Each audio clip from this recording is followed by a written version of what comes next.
What's up, YouTube? This is Too Raw for TV. All right, so I have an update on the Brittney Griner situation, and according to reports, it's not good, and it's something that I saw coming, and I'll explain to you in a minute. U.S. basketball star, well, I guess you can now say former U.S. basketball star, Brittney Griner was transferred last week from a detention center outside the Russian capital and is on her way to a penal colony, her legal team said on Wednesday. The two-time Olympic gold medalist was arrested on February the 17th, a week before Russia sent troops into Ukraine, at a Moscow airport with vape cartridges containing cannabis oil, which is banned in Russia. The White House has called her detention, quote, wrongful. She was sentenced on August the 4th to 9 years in a penal colony on charges of possessing and smuggling drugs. Early on Wednesday, White House Press Secretary Karine Jean-Pierre issued a statement saying, quote, every minute that Brittney Griner must endure wrongful detention in Russia is a minute too long, and added that the Biden administration, quote, continues to work tirelessly to secure her release. Now, let me say this before I go further. I've been a person that has stated time and time again that although I truly sympathize with Brittney Griner, I really do. You have to learn the laws of foreign countries. You just have to. And once you learn these laws, you have to obey them. Now, oftentimes, if you make an initial mistake about something, they will probably overlook it because, if it's something relatively minor. But major drug laws, those are things you should know about already. And from the information that I've read, there have been various times when the WNBA have gotten her off the hook for violating certain laws, whatever she's gone overseas before. So this time, it was, to me, a situation where she could not plead ignorance this time. She got caught. All right?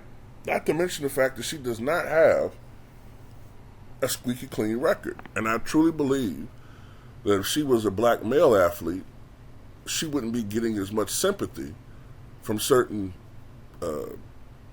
spectrums, for lack of a better word, of society that she's getting now. If she was a black male, I really truly believe that. Having said all of that, right, there is an element that I'm seeing in society, and it's reflected upon social media, that's taken an unnatural pleasure in seeing Brittney Griner suffer. All right, it's becoming a little bit annoying, and I can't help but think it's a combination of racist and extraordinarily misogynistic men. Probably men who secretly hate women because they can't get any. Women don't like them because they're weirdos. And they're taking way too much glee in her misery and pain and suffering. They're projecting their own hatreds toward women upon Brittney Griner. I mean, that's how I kind of look at it, I'm not saying that she shouldn't be paying a price for what she did. But for people that are taking incessant glee or feeling incessant glee or taking pleasure in seeing her suffer, you are truly a sadist. I mean, what else can you call it, man? And then the people that keep saying things like, well, she broke the law and she has to pay the consequences. Now, I'm not saying these are people of the same generation because this was nearly 30 years ago. But I guarantee you if these people were observing the Michael Fay situation in Singapore back in 1994, a lot of voices I've seen on social media that talked about it say, no, why did he get caned? He was just spray painting. I mean, yeah, it's bad, but it's graffiti. I mean, he shouldn't be getting caned for that. They don't keep the same energy. So that makes you think, oh, there's something else going on there. You know what I mean? Well, I've been consistent. You have to obey the customs of these countries, whether it's Michael Fay or Brittney Griner. Race has nothing to do with it, right? Now, this is why I'm not surprised. She was sentenced to go and serve her time in a penal colony. But what were we saying when she declined to be on the Russian basketball team? I was trying to explain this. People saying, well, why should she be on the basketball team? They sentenced her to prison, and why the fuck she play basketball for them? Because you got to play ball with these people, literally and figuratively. When they're giving you perks like this, that would have been a perk for her. Had she participated, been playing on the team, or they could have got her into coaching the Russian basketball team. Then they would have given her her stay there would have been a lot more pleasant. All right, think of Andy Dufresne in Shawshank Redemption. Right, once he displayed a skill that was an asset to the warden and the prison there. Right, what happened? They made life easier for him. They protected him, the guards. They protected him from the sisters and other people that might pose a problem to him. He was able to, in his terrible condition, he was able to, create a better atmosphere and get money sent to create a library. And he was able to, he had certain privileges that other people didn't have. All right?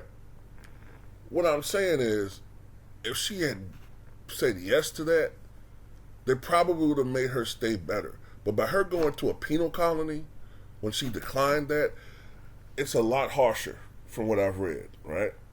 It's a lot harsher.